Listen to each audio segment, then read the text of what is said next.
Ladies and gentlemen, I'm going to check our sound settings here. Make sure they look good. They do. All right. Waiting for YouTube to start. YouTube has started. I'm going to jump over there really quick. Checking notifications. Nothing there.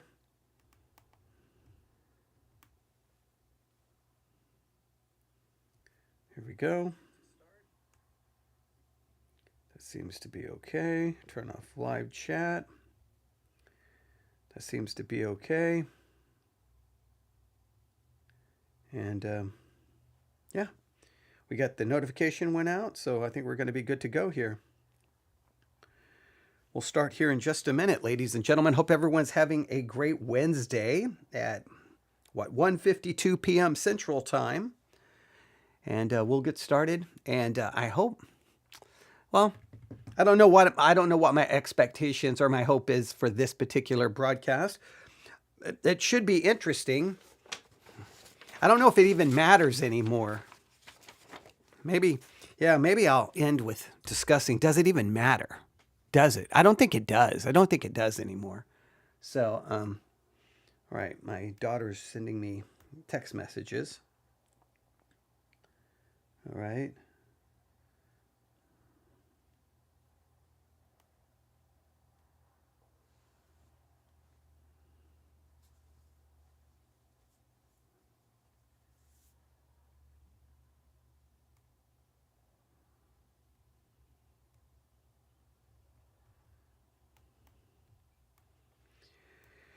All right.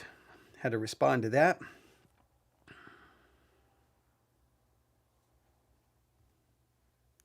All right, ladies and gentlemen, I think we're good to go. Maybe. I think we're good to go. I'm just going to do this anyway. Yeah, because I'm going to end up getting interrupted if I don't get this done. So I think,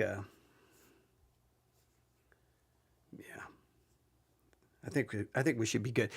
Sometimes when you have things going on and behind the scenes, and you're like, well, should I be going live right now? Should I? This could really, everything could get messed up in this broadcast. You know what? What I do need to do?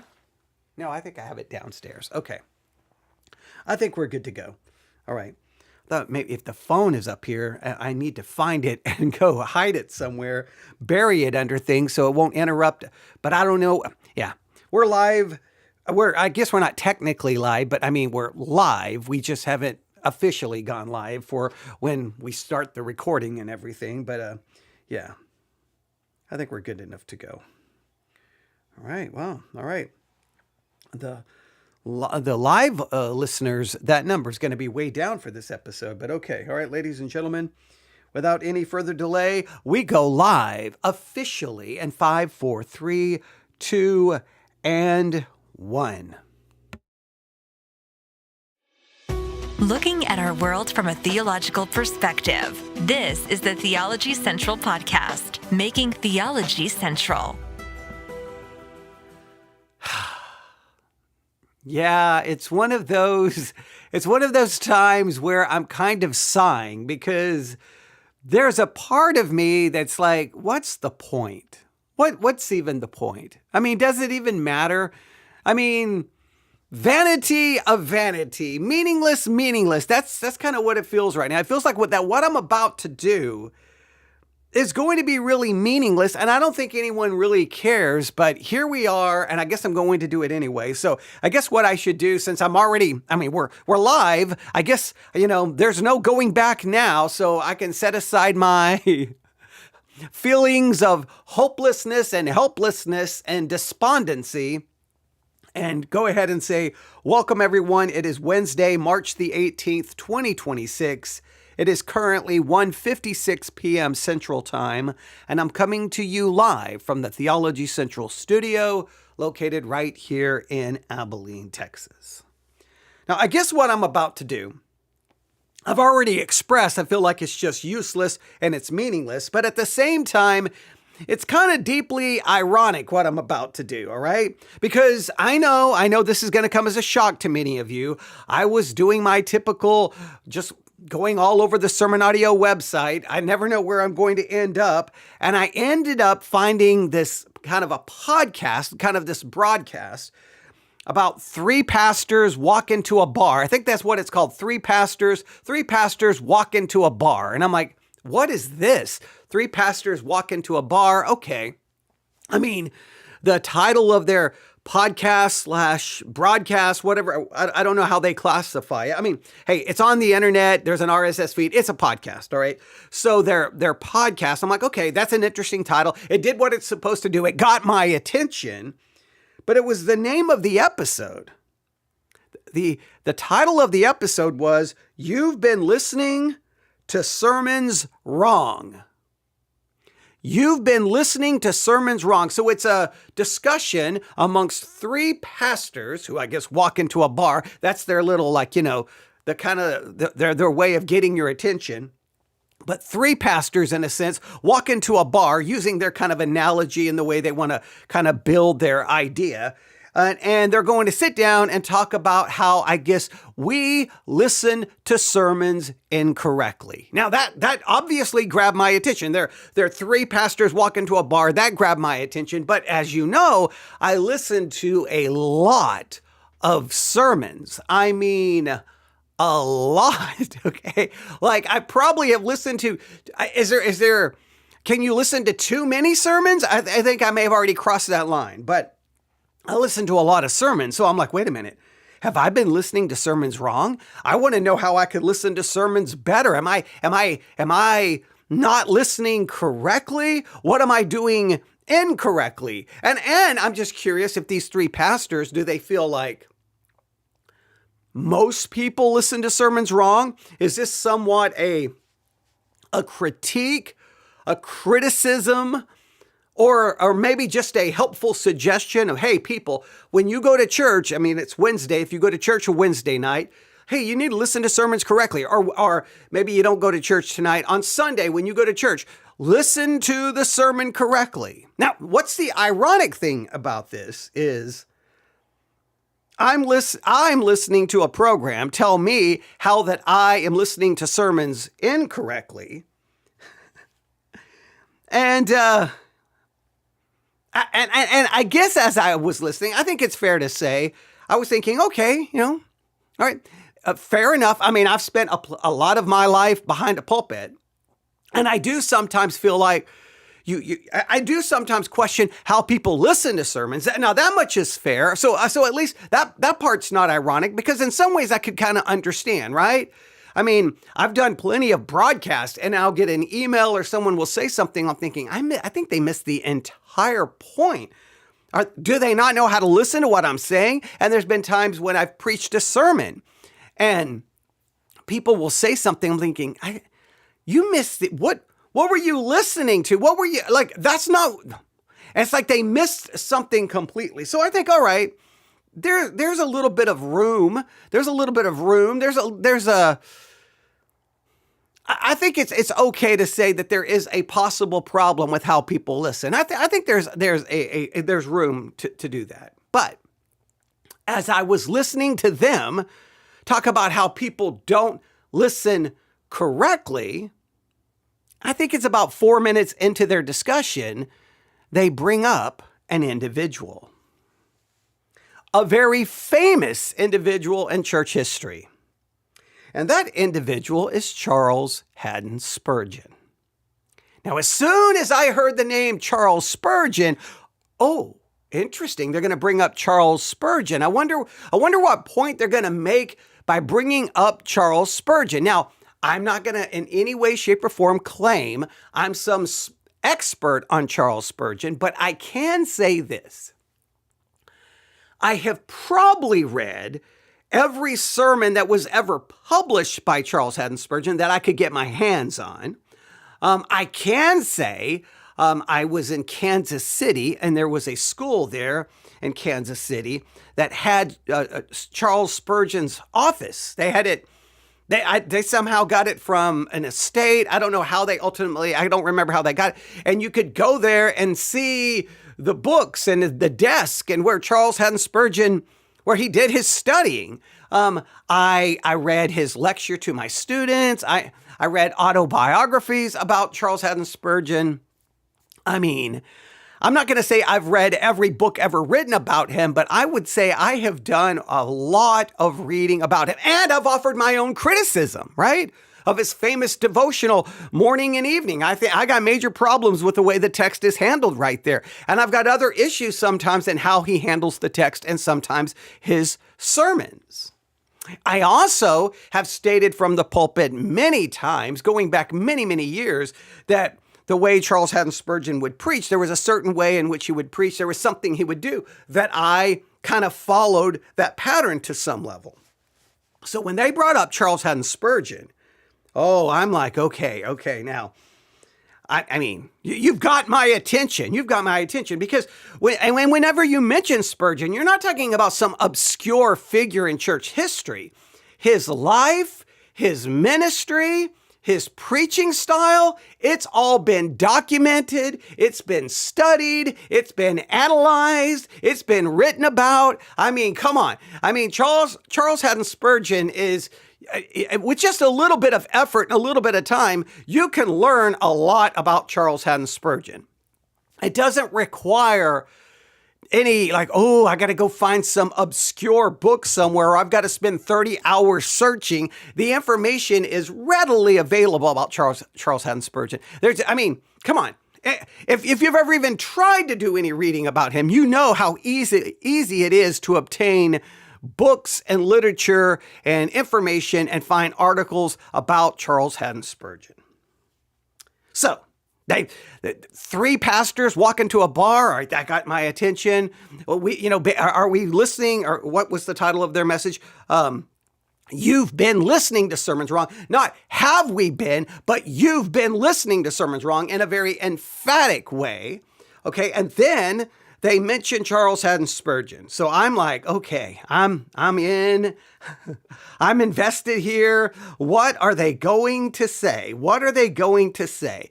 And they make a very specific claim about how Charles Haddon Spurgeon preached. Now, they use this statement about how Charles Haddon Spurgeon preached to try to make a point. And that point was that delivery, the way you deliver a message doesn't really matter. It's all about the content. All right? It's not about how you deliver it. It's about the content you deliver. It's not your style of delivery, but it's the content you deliver. I'm like, okay, all right. I've heard that before. All right. And so as soon as they made their claim, I'm like, but wait a minute. You're using Charles Haddon Spurgeon to make your point? And I'm like, nah, that doesn't sound right. Not based on what I've read, not based on what I believe is known easily historically, not based on what Spurgeon himself said about his own preaching. So here's what we're going to do. I don't want to take anything out of context, and I don't want to misrepresent anything these guys said. What I'm going to do is I'm going to try to go back and play basically from the beginning of the episode all the way to where they make their claim about Charles Haddon Spurgeon. All right. So we're going to listen carefully, which is kind of ironic, right? Hey, we don't listen to sermons correctly, but I'm going to listen to these guys carefully, right? And I'm going to think critically. And I'm going to ask a very simple question. Is what they said actually true? Because if you're going to tell people that they're listening to sermons wrong, then you need to make sure you're not speaking wrong. Okay. Wouldn't that make sense? I mean, if you're going to say, hey, you're listening to sermons wrong, well, then everything you say should be right, shouldn't it? I mean, at least I think so. So, what I think, if it's about the content and not about the delivery, then you have to ensure that your content is accurate, that your content is true. I mean, come on. So when it comes to someone like Spurgeon, and I think maybe this is where I get frustrated. Anything you say about Spurgeon is not hard to verify. His preaching style is not some mystery. It's not hidden. It's not even debated in some obscure corner of church history. It's well known. It's documented. And it takes very little effort to get it right. So I'm going to let you listen to what they say. And then we're going to walk through what history actually tells us. So are you ready? Let's go to the bar. I mean, this is the way they're framing it this way. So I'm not doing it to be sarcastic, right? I'm following the way they frame it. 3 pastors walk into a bar. I'm just framing it that way. So we're going to meet them at the bar, or maybe we're just sitting at the bar minding our own business, and we hear them talking about how people don't listen to sermons, right? And they mention Charles Haddon Spurgeon, all right? And you just happen to have a drink with me. Someone who's, I can't say I've read everything ever written about Charles Haddon Spurgeon, but man, I've spent a good portion of my life definitely reading a lot about him. All right, so here we go. Well, it's that time again, that time when we gather in our local virtual watering hole to discuss whether or not we've been listening to sermons the wrong way the whole time. I'm joined by Greg and Ken. I'm Chris, and this is 3 pastors walk into a bar. I'm pretty sure that Greg has been listening to sermons wrong his whole life. Pretty much. Yeah, I glean the wrong information most of the time. I don't think it's But that. that makes me eclectic. No, I think it's not that. It's like when you get done, you usually yawn, like when I'm done preaching. You're like, is it finally over? Has it come to this?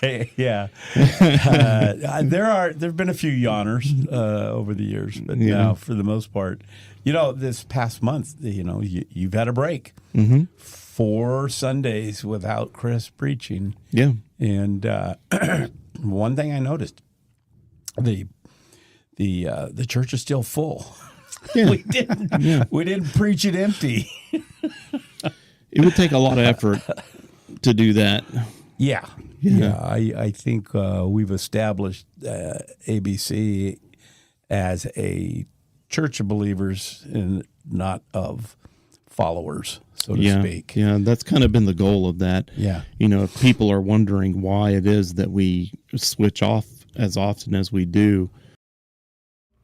Okay, so they have this system in their church where you have someone who preaches, this pastor preaches for 4 weeks, then you have another pastor who preaches for 4 weeks, and then you have another pastor who preaches for 4 weeks. Now, some of you, and he says, so therefore we are a church of believers, not a church of followers. Now, the implication is if you just go to a church where there's just one pastor, well, then people may be a follower of that pastor. But if you're in a church where you have to split it up, you're like, this person's going to preach and this person preach. Well, then that stops people from just being a follower of an individual because they're going to hear different people preach. Now, I've got different feelings about this. As a preacher, I'd be like, absolutely not. Get out of my face. I'm not doing that. And I know what people think because you're arrogant, because you're prideful, because you want to make it all about me. No, because I want to be in the pulpit and I wanted to be the one preaching.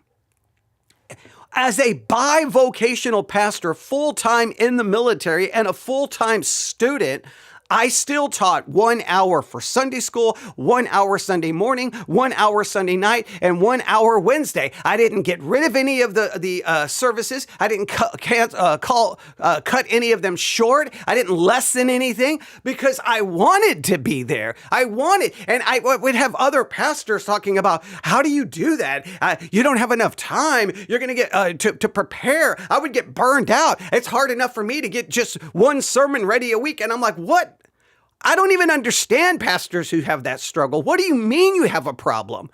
My problem was you only give me 4 hours in a week. I need 15 hours in a week. I need to preach Monday, Tuesday, Wednesday, Thursday, Friday, Saturday, Sunday. And maybe we do and if I didn't have to work, 7 in the morning, noon. My problem was I could have preached 3 times a day without any problem. I just needed people to show up. My problem was, could we increase the number of services and I have people show up? If I could have, I would have had more services. I've never understood pastors needing time. Like, I don't get it, like burnout, and it's so hard and it's so difficult to get a message together. I've never understood that. Now, it does require time and effort, but if you spend your life reading and thinking and meditating and listening to sermons and reading theology books, and you should constantly have something ready to go. I mean, I could come up with 3 sermons today. All I would need to do, I could just go to the Sermon Audio website, look at my feed. Okay, there's the sermon. What was the text? Okay, boom. Do that. And I could start working on the text. If I wanted to, I could listen to that sermon and go, oh, they approached it this way. I could do a contrast between this interpretive approach versus my interpretive approach.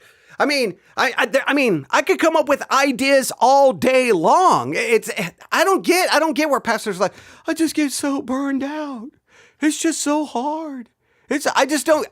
What do you mean it's so hard? All we're doing, we get the opportunity to study the Word of God, think about theology and doctrine and church history. We get to think about all of these issues. No, I wouldn't want to be in a church like that. Be like, life is short. And if I'm going to lose a month every 2 or 3 months, I'm going to lose an entire month of an opportunity to preach because we're going to have someone else, because supposedly this will eliminate followers and we'll just have believers. I don't know about that. That would drive me crazy. And not only that, the continuity, right? I guess if you do little 4-week series, but if you're, and I've seen churches do this and it makes no sense. They're like working through an entire book, like say the Gospel of John. And then one week they have this pastor preach. And then the next week, the next pastor will pick up where that pastor left off. And I'm like, no, how is there continuity in that? Each pastor is going to approach it from somewhat of a different perspective. No. I don't like it. I don't like it. And what I've seen in churches where I've seen this occur, everyone talks a big game, but I've seen people go, oh, that person's going to be preaching this week. I don't know. They just may skip service, or they may go to a different service. They're like, he's preaching the 10 o'clock. I'm going to go to 11 o'clock because I don't like him. People will still pick what their favorite and what they like. So I don't know. I don't like their approach. Let's see if they offer any justification for why they do this. It's primarily because of that. Not only do our other pastors need the time to learn to prepare and to preach and all of that, but also I find that if there's one guy that just does it all the time and then he's just insistent upon holding that position, that you end up building like little cults of personality. Right. And I think now, first, they did the whole thing again. The pastors need time to learn. If you're a pastor, you're learning 24 hours a day, 7 days a week. Everything you watch, everything you see, everything you hear, you're going to be thinking about it through a theological filter, a theological prism. You're watching a movie. You're going to be thinking theology. You're listening to a song. You're thinking theology. Everything you do in life, everything you see. I mean, what do you mean? You're constantly learning and thinking. You're listening to sermons. You're reading. I don't understand that. But so I guess the way it's supposed to work, if one person does it, you're going to create followers. You're going to create a little mini cult. But if you have 3 or 4 people, you can still create the mini cult. People are still going to have their favorites. People are still going to say, I may miss the next 2 services because next week then he's back and I like him. Those people have their preferences. Maybe it cuts down on that, but that's the people's fault. That's not the pastor's fault. It's not like, well, you can't just have one. And what are you supposed to do if you're a small church? Well, a small church, you can't be a small church because you could end up being a cult because only one person is doing the preaching. You're going to have 3 or 4 people doing the preaching, or you're going to end up being a cult. I don't know. You can draw your own conclusions of how you feel about it, but I at least for me, I want to be doing the preaching and the teaching. And you can say that, well, you're just, and you get accused of making it about you. No, it's like, if you feel called to ministry, if you feel called to that, that means you desire that office. You are apt to teach. You want to teach. You desire to teach. In fact, it's like, how else can you describe it? It's like everything you see, everything you do, all you can think about is when is the next opportunity I can share this and teach this. This has been my, like, from the time I became a Christian, right? From the time I became a Christian. And this is where I knew early on that something's different here. It did not matter what I read. It did not matter. I wanted to teach it. I wanted to preach it. I wanted to explain it. I wanted to talk about it. I didn't just want to study. I wanted to study and then talk about it to someone somewhere in some capacity. So, it's just, even now, and I've been doing it with all the years of broadcasting. I can be doing anything in this study. I could be reading anything, looking at anything. And within 5 seconds, I'm like, that's an episode. That's an episode. That's an episode. Now, I could technically be doing, 5, 10, 15 episodes a week. I could be doing even more. There are times I do a lot. There's a time I kind of just like, do I want to do that many? And I have my own, back and forth with myself on how many I want to do. But the point is, every time I see something, I could get the microphone on within seconds and I could talk an hour. So to me, it's because it's like a fire inside and I've got to do so. And it's like some pastors are like, well, it took a lot of work to get that Sunday morning sermon ready. So I don't know if I can do Sunday nights. And I'm like, you can't do 2 sermons in a day? Like, what is the problem here? Well, I can't do Sunday school. And a lot of pastors won't do Sunday school because they got to let someone else do. And I was like, you can't do Sunday school and this. Well, it's just too much. What do you mean it's too much? I don't understand that. There's something weird about that. I'd be like, let me do Sunday school. Let me do Sunday morning. Let me do Sunday afternoon. Let me do Sunday evening. Let me do Sunday at midnight. Let me do Monday morning. Now, so I don't get it. I don't understand pastors. I don't get it. It's like, I thought this was like a passion, like a, if you love something and that's what you're interested in, you don't need, you can't get, nothing should be able to shut you up. So I don't understand it, but okay. So that's their explanation about it. And they're going to, well, we'll see where else this goes. You do that even if, like, I think that's one of the dangers of YouTube as well, is like that happens as well. Like people talk about some celebrities as if or some pastors as if they are celebrities. Mm-hmm. Now, I find this hilarious. That's one of the dangers of YouTube. Hey, you 3 pastors in the bar. Your sermon is on sermon audio. It's on the internet. And if I look correctly here, I could. Now, let me look here. Okay, let me look here. Here we go. Do they have series here? 3 pastors walk into a bar and, well, it's a part of a Baptist church. And let me look here. So they have all the people listed. Oh, look, they're on YouTube.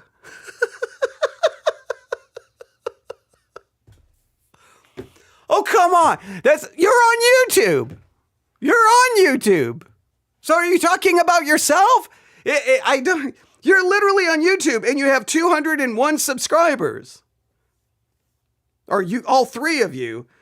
So they're on YouTube. All right. So I find that interesting. I'm like, your sermons are already online. So if there's a danger of creating, people could be like, that's my favorite and create a celebrity. Then if that's a danger, then why do you put your sermons online to be a part of that danger? I don't know, but I just find that interesting. A lot of pastors will yell and scream about the internet and internet preachers and these podcasters and then yet they put their stuff literally online. But So they mention YouTube, and well, they are on YouTube. And I find that to be strange.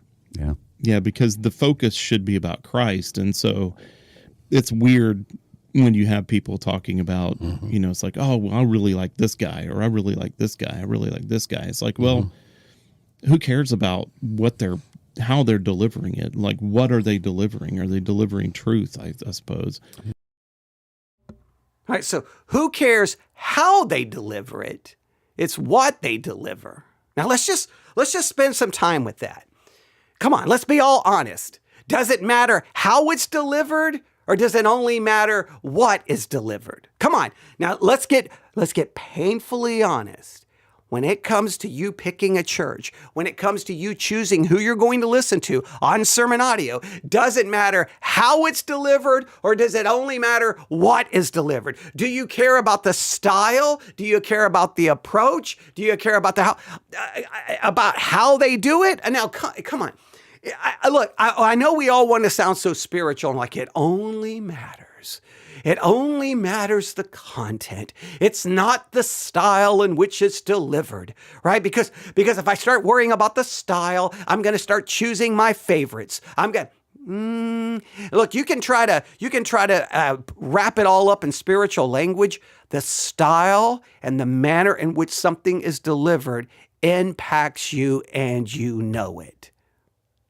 Look, these guys created their own little vibe. 3 pastors walk into a bar. These 3 pastors at your favorite watering hole. They're creating a whole vibe and image and style that goes into how they're creating an entire aesthetic and how they deliver it.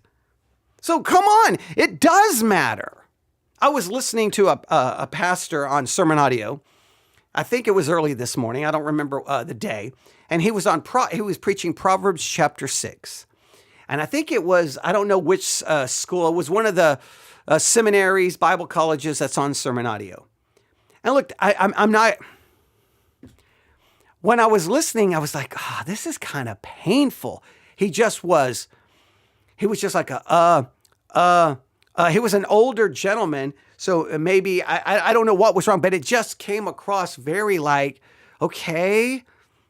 It seemed like he was having trouble, is the only way I can describe it. It seems like he was having trouble. And then he got ready to read. Then he was messing up what he was reading. He was just having trouble. Now, look, happens to me, happens to everyone. I mean, so I'm not saying anything negative about him, but I'm like, his delivery style was making it very painful to listen. In fact, I don't even think I listened to all of it. Now, that you could argue I'm not spiritual, because I'm like, you know what?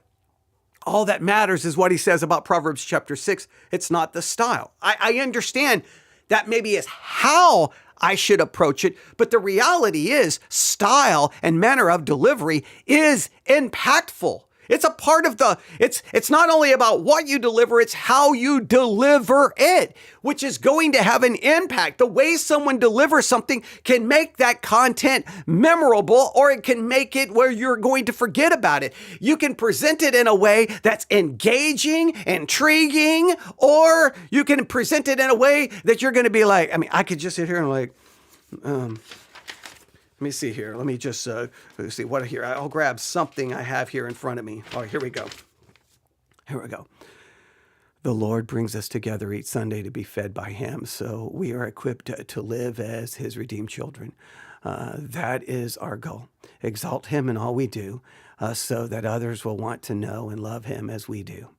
The Lord bless your time with us.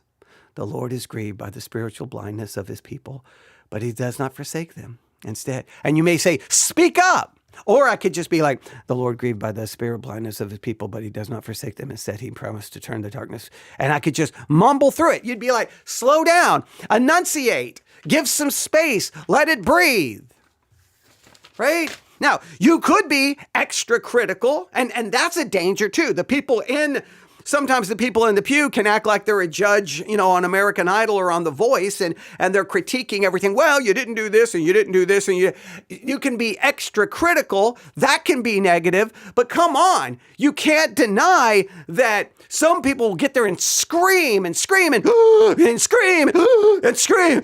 And we've listened to some of those, and like after about 5 minutes of it, many of you have even emailed me like, I can't even listen to that anymore. That's crazy. He's screaming his full head off. I think he's going to have a stroke. And guess what happened? I don't remember the content, but we remember the style in which it was delivered. I know spiritually we want to believe it's only the content that matters. It's only the content. But delivery impacts so much. Now, it's very difficult here to find balance because at the same time, the content is what matters. I will agree. And you don't want the delivery to become performative. You don't want the delivery to be seen as, you're trying to perform, no. But so I think the delivery has to be, you want it to be real. You want it to be in line with who you are, but how you deliver is going to impact how people hear. And there's almost no way to argue differently. I wish it could be like, it doesn't matter. It doesn't matter. It doesn't matter if you mumble. Doesn't matter if you stumble over your words. It doesn't matter if you go, 500 times. It doesn't matter, ladies and gentlemen. The preacher is preaching good. The point is, it does matter. So, but you see where they're going. They're going to try to make this point. It's not the delivery, it's the content. Let's see, well, how does Spurgeon end up involved in this? Yeah, it's unfortunate. That's kind of a built-in mechanism of social media and online preaching, is that it feeds into the popularity. That's what drives certain sermons or pastors to the top of everyone's list, so they listen to them more, which drives them up more. And it's not based on content. Yeah, it's strictly based on traffic. Yeah, yeah. And again, I just want to remind you, guys, the very system you're critiquing, you're a part of. You're on YouTube. You're on Sermon Audio that literally keeps track on which sermons are the top sermons and which sermons are not even on the list.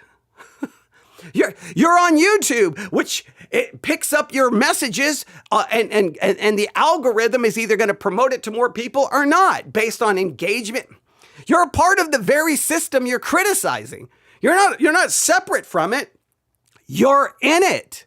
And you've even designed your entire shtick to be somewhat intriguing. You didn't call yourself three pastors walk into a bar for no reason. You know that's intriguing. You know that's going to be provocative. You know you're going to get people to click. So you can criticize the system, but you're a part of the system. That and style and personality and all of those things are important, but I think in our day and age of of media, multimedia, people have lost sight of the fact that you're listening to the words. And if you ever read and understand how someone like Charles Spurgeon delivered sermons. He would stand at a podium and he would just read his sermon verbatim off of the paper and people would listen to it. And he became very famous with his preaching. And it wasn't because of his style, it was because of the content. Right. And I think that's one of the things that maybe some churches are getting wrong. We're blessed to be in a congregation of people that are very interested in seeing what other people have to say and how God uses them. And I think that's part of the culture that you need to build in. And Richard's sermon yesterday was really about that. All right. Now, you have three pastors who walk into a bar. They all go, They all agree with his Spurgeon analogy. Hey, it's about the content. Spurgeon stood there and just read his manuscript word for word. And what made him famous was not his delivery, but was his content. Now, again, as I stated in the beginning, as soon as I heard that, I was like, whoa, wait, what? Are you talking Charles Haddon Spurgeon, the Prince of Preachers? The man who some of the things I read about him, I read his book, Lectures to the Students. I read that countless times because I wanted to know what made Spurgeon such a famous preacher. And I learned some things, and it's not how they describe. So they use Spurgeon as an example to support this broader point that listeners should care less about delivery and more about content. And to make this point, they claim, in fact, they state it dogmatically, that Spurgeon would stand at a podium and read the sermon verbatim off the paper, and that his fame rested on content rather than style. Now this is not a minor slip. This is not, he just misspoke. I'll just state it. It's a bad historical description of a preacher whose method and style are well documented. The style and delivery of Spurgeon is well documented. That's not a minor slip. Now, I find it interesting. So if I'm supposed to be not worried about the delivery, but the content, well, then at the very least, the content should be true. So is your content true? Because if your content isn't true, then I don't know why I should be listening to you tell me how I should be listening to sermons, right? So what did Spurgeon actually do? All right. Spurgeon did not become famous as a manuscript reader standing at a podium and reciting a written text. He was known for preaching from very brief notes or outlines and for delivering his sermons extemporaneously. He delivered his sermons extemporaneously. He delivered his sermons extemporaneously. And basically he would have just like a card with his basic points.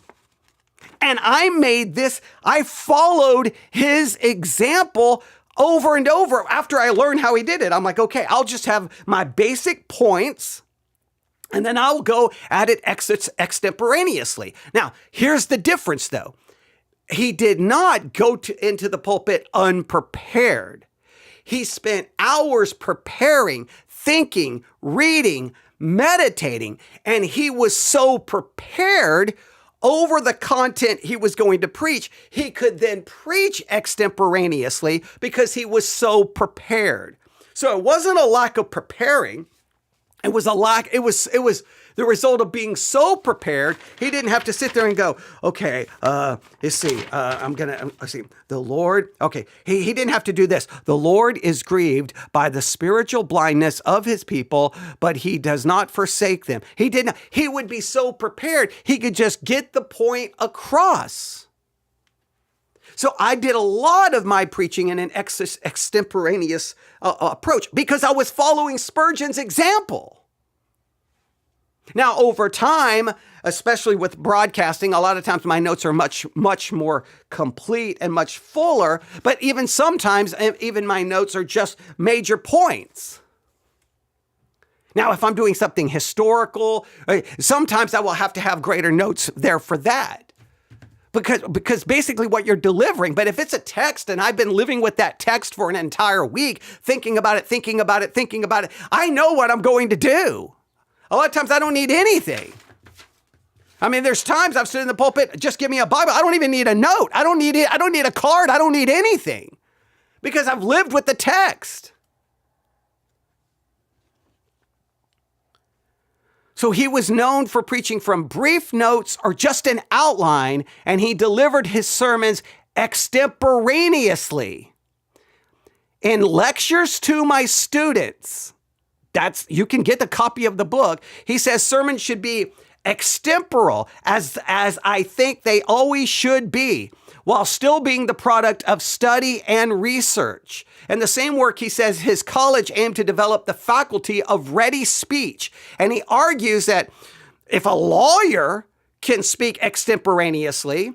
I think he used the word barrister or something along those lines. I don't remember the exact words, but he's referring to a lawyer. If a lawyer can stand and speak extemporaneously, a preacher should be able to do that in the cause of God or in God's cause. Now in fact, Spurgeon was the opposite of advocating verbatim manuscript reading. He argued for the opposite, that we should be ready to speak at any time, extemporaneously. We should be so prepared, so filled with the knowledge of Scripture and whatever we are getting ready to preach, that we just need an outline, just a basic outline. And I'm ready to go. In other words, Spurgeon is the absolute opposite of what they just said. Spurgeon's own published autobiography points in this direction. It describes my sermon notes as volumes of outlines. Notice, his sermon notes were just volumes of outlines, and explicitly says the notes were later made more ample and detailed than when Mr. Spurgeon himself preached from them. See, when he preached from them, you get the bare minimum. But later on, they would be taken, they would be filled in, filled out for publishing's sake. It also refers to a later publication as an illustration of his method of sermon construction. In other words, if we look at all the documents and we look at all the trail of evidence, it would point to the fact that he used brief pulpit notes, and he did not have a full manuscript, and he did not simply read the manuscript aloud. It is not historically accurate what they are saying. Now, maybe this is what leads to some confusion. Spurgeon's sermons were widely available in published written format. But that does not mean in any way, shape, or form that he read them in the pulpit. This is typically what happened. His sermons were commonly taken down and published after delivery. Even 19th century description note that his sermons were taken down in shorthand. Someone was taking notes in shorthand, and then they would basically then take that shorthand and then fill it all out, and then the sermons would get printed, put in the newspaper, wherever the case may be. And this publication history explains why later readers imagine, oh, look at this. This must have been a full written manuscript.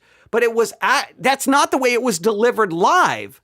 It was delivered with just bare minimum notes, and it was done in an extemporaneous way. That's how it was delivered. Now, someone was taking it all down shorthand, then they filled it all out, then they were published.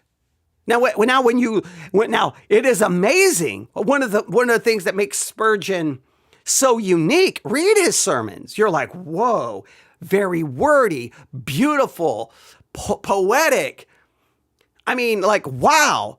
And it was done extemporaneously. So it means his delivery style was amazing and caught everyone's attention, especially when you read one of his sermons and you're like, he did that extemporaneously? That is utterly amazing, because it will sound like that he was reading from a manuscript when you read it, but that's not when it was preached. And anyone who's studied Spurgeon knows this. Now, contemporary descriptions. Now we're going to go to the people who were there at the time Spurgeon was alive and preaching. They do not describe him as a static reader chained to a page. They emphasize his voice, his immediacy, his effect on the hearers. His autobiography describes his voice as clear and rich, and it could fill up large spaces where ordinary voices would fail. And remember, he preached at a time where you didn't have, microphones and all of that, but it was stated that his voice was so strong and full that people in a large building could hear him. So there was a lot about the power of his voice. Another description remembers how hearers would comment on the sheer force of his voice. And they would say things like, wow, what a voice, and wonderful. Now, that's not how people talk about a man who is just reading a manuscript in some monotone way.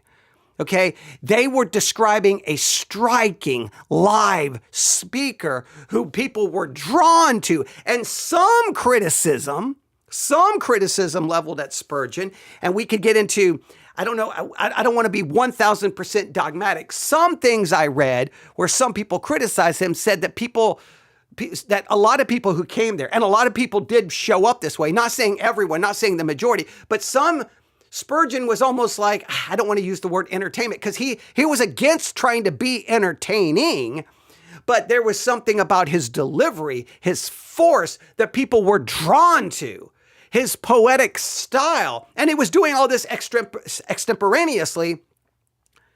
It was almost a spectacle in the eyes of some people. Ooh, Spurgeon is preaching. Let's go hear him. It was like an event. Spurgeon is preaching. Let's go hear this man who has this powerful, wonderful voice. His delivery mattered.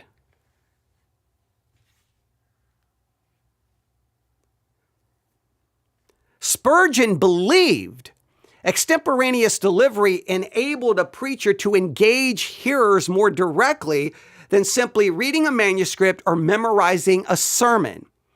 He did not treat extemporaneous preaching as laziness. He treated it as hard work that produced greater contact with the congregation.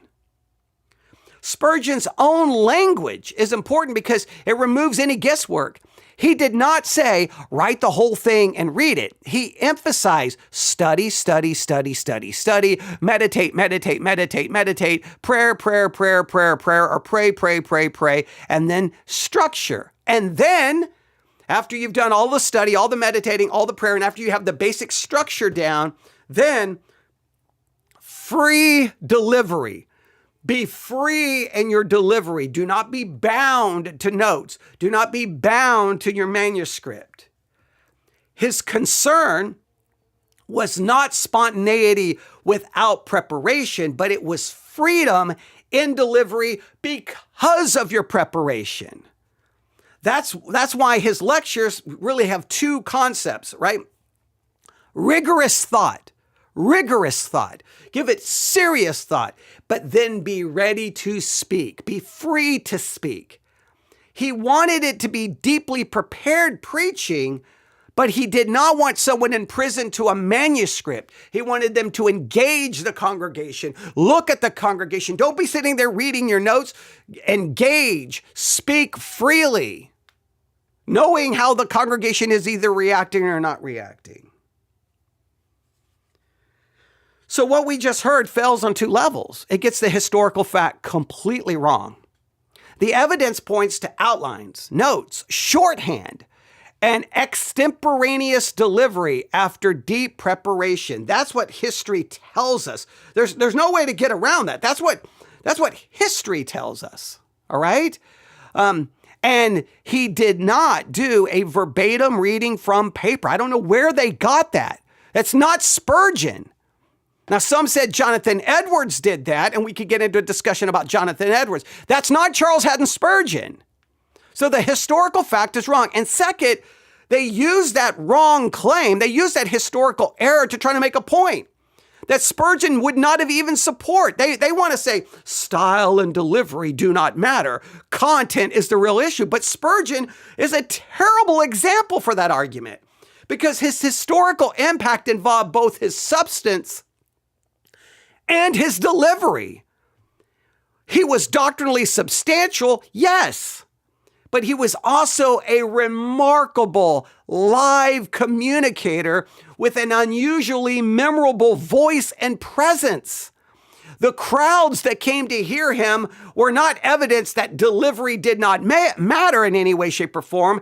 They were evidence that both the content and the delivery mattered together.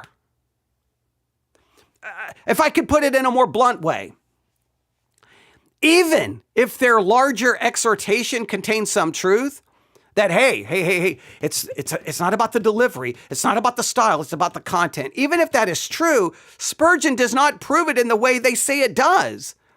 Their illustration actually works against their very own point. Spurgeon was not famous because he showed that delivery was irrelevant. He was famous because doctrinal seriousness and compelling live proclamation met in one person.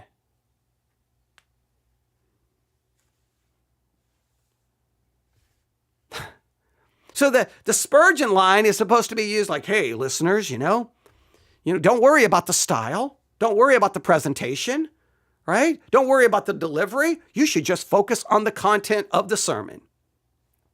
Now, maybe that's understandable from a pastoral place because we all want people to care about the content. We do. But the problem is Spurgeon does not support the argument that style is basically incidental. He doesn't support that.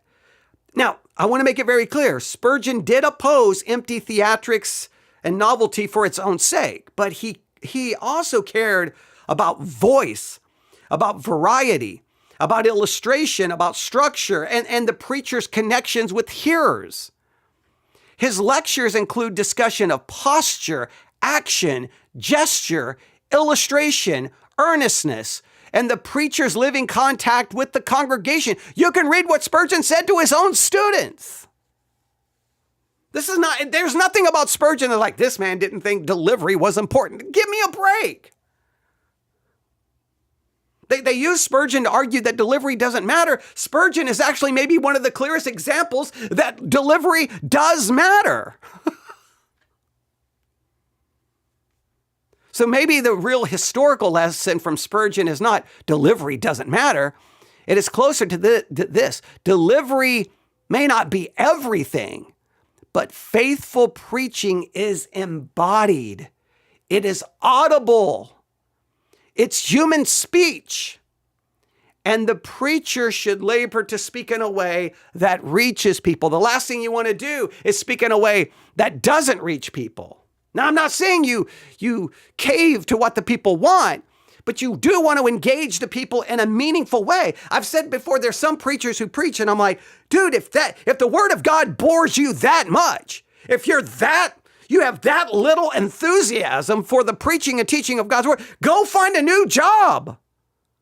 For crying out loud, either it means something and you're excited and you're passionate about it and you can't wait to get there and struggle with it and talk about it. If you don't have it, then just go do something else. Go sell a car. Some preachers, I've heard them seem more exciting talking about hunting than they are about the actual preaching of God's word. And then you got the preachers like, it's just too much. I can't put that many sermons together in a week. I need a sabbatical for a month because I need some time. Oh, just stop whining. Give me a break. You should be, come on. You should just constantly have, this and this. I can just look around here right now and I could come up with, who knows? I got a little booklet right here called The Secret of Power, a study of the work of the Holy Spirit. I could start a new series right now.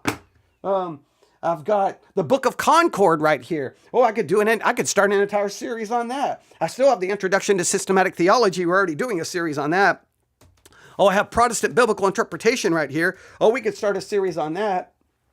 I got the Catholic Catechism. I could just pick any page and just look at the Catholic perspective on any particular subject, and then I could offer the different understanding. I could spend all day just sit here in front of this microphone and never run out of things to say and talk about. But when you talk about it, you want to talk about it in a way that hopefully will engage people. Now, this is very important, and I will stress this. Every preacher should be engaging, and I think should present something in a way that actually gets people to want to listen. However, I believe it must be who you are. Now, this is where I will respect if a pastor is just dry, boring, not excitable. Boring is a negative term, but just say some people may perceive that. If that's their personality and that's who they are, then I applaud it. But if they get out of the pulpit and then start talking about hunting and they're like, whoa, yeah, and then I did this and then I saw the deer and then boom. Okay, well, whoa. Now there's a problem because you are excitable. You do. So, but if their personality is that way, then because I think whatever you do in the pulpit should be a reflection of who you are. It should be you, right? I don't think you should create a character or a gimmick. I think you should just be you. So your style should reflect who you are. Not that you're trying to copy someone else. You're trying to be MacArthur. You're trying to be R.C. Sproul. You're trying to be, it doesn't matter who, you just be you. But that you, hopefully, will be a you in a way that you're preaching and engaging and way. And I think the more true you are to yourself, I think the more engaging it will be. That would be my lecture to my students.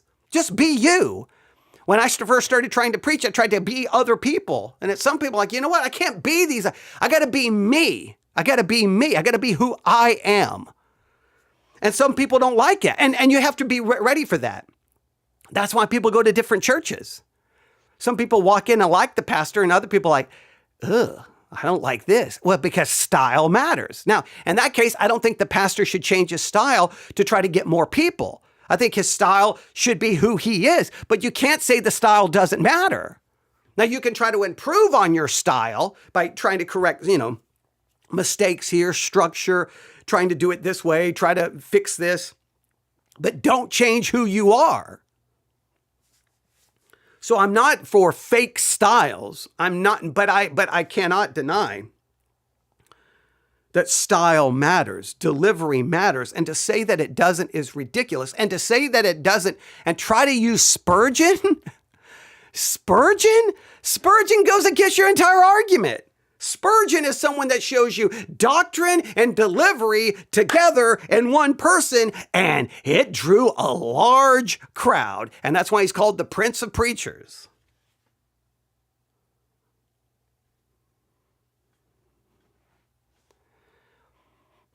Now, why possibly did they get this wrong? I'm going to try to offer some kind of charitable explanation, all right?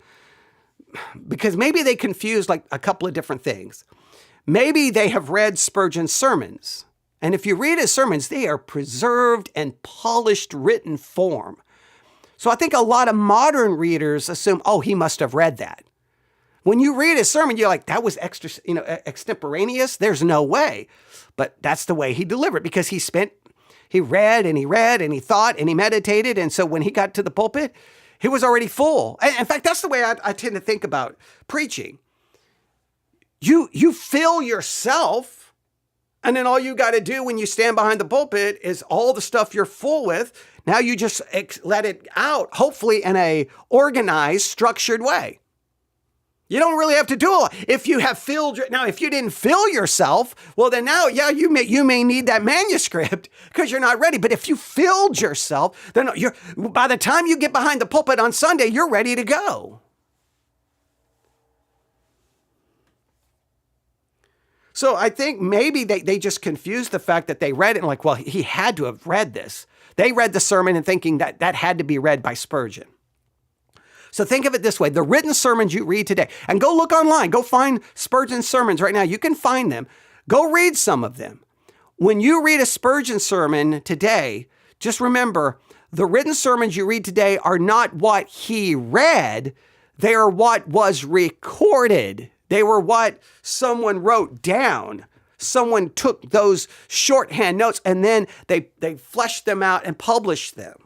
And we don't even know, I don't even know how much editing may have been done to make them look more polished. They may have, I'm assuming they cleaned them up to some level. I cannot get into all the history of his published sermons, but I guarantee you they were probably fleshed out and a lot and made to sound even more articulate than maybe they were ultimately delivered. So I think that's where some people get confused. Another thing is Spurgeon did use notes and outlines. And I think that gets exaggerated into, he had a full manuscript. But I was always taught he barely had any, he had very few notes. And I wanted to go with that same kind of concept. So maybe they heard, he had notes and outlines and they're like, that must have been a full manuscript. All right. So So maybe that's where they messed up. Or maybe 3, they needed a quick historical illustration for their argument. And they simply repeated something that they had heard, and they didn't check it.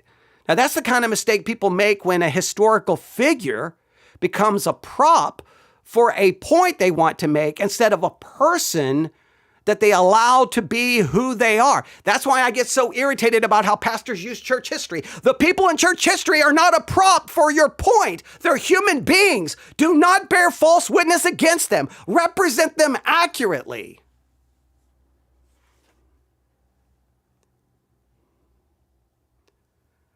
Now, if I wanted to be maybe less charitable,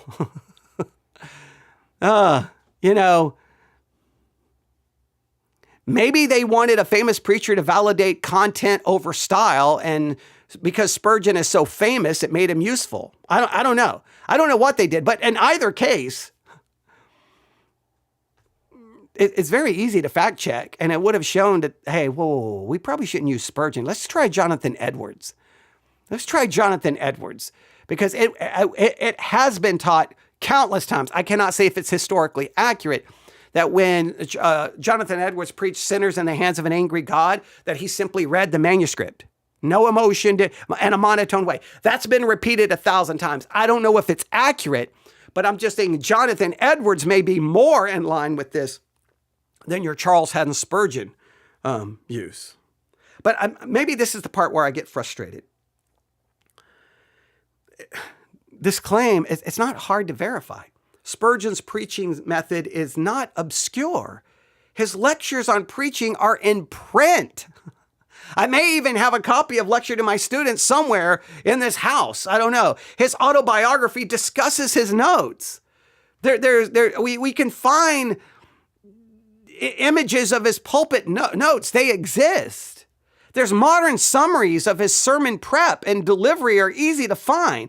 His style, his voice, his method are among the best known features of his ministry.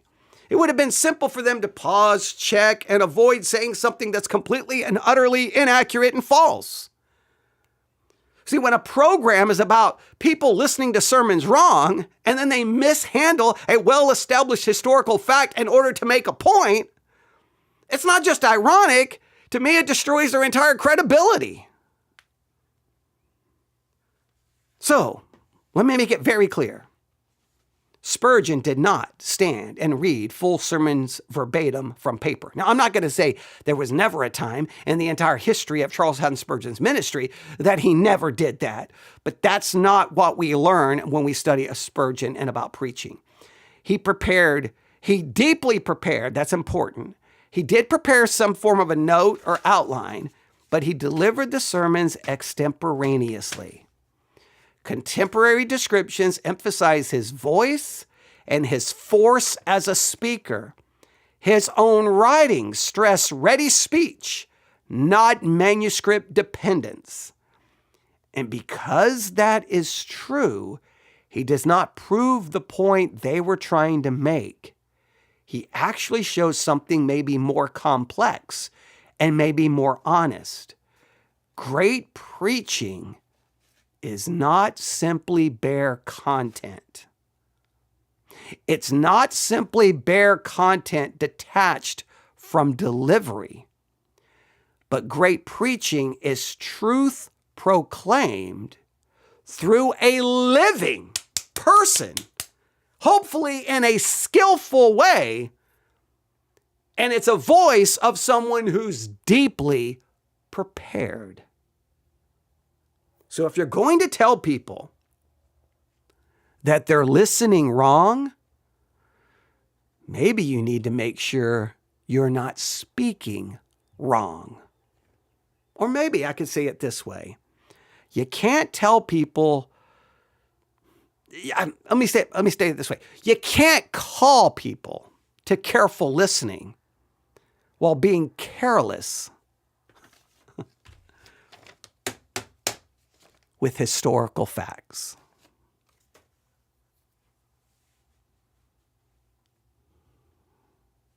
Now, I'm going to play just a little bit more because I want to make sure that they don't say something immediately after this where they correct themselves or something. So we'll just go a little bit further just to ensure what they have to say. It was about building relationships. Yeah. Within the body of Christ. Yeah. And that is part of it was. Part of it was.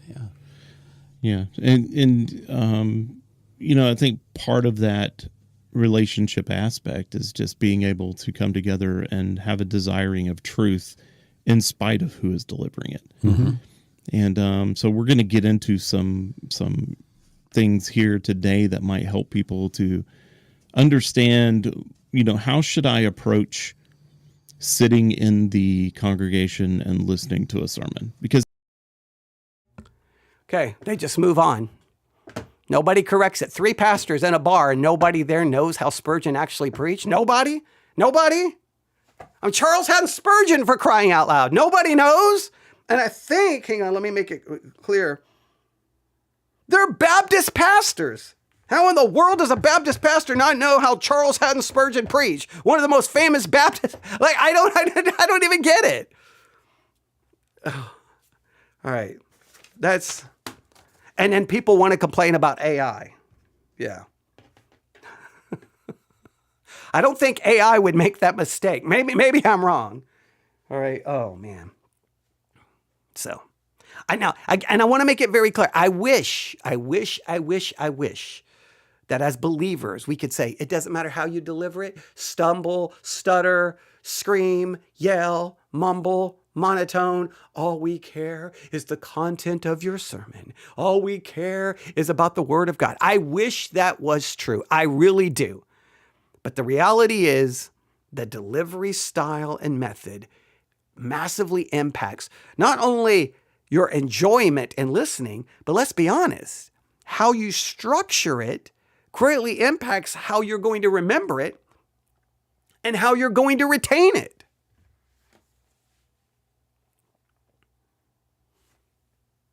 Thanks for listening. God bless.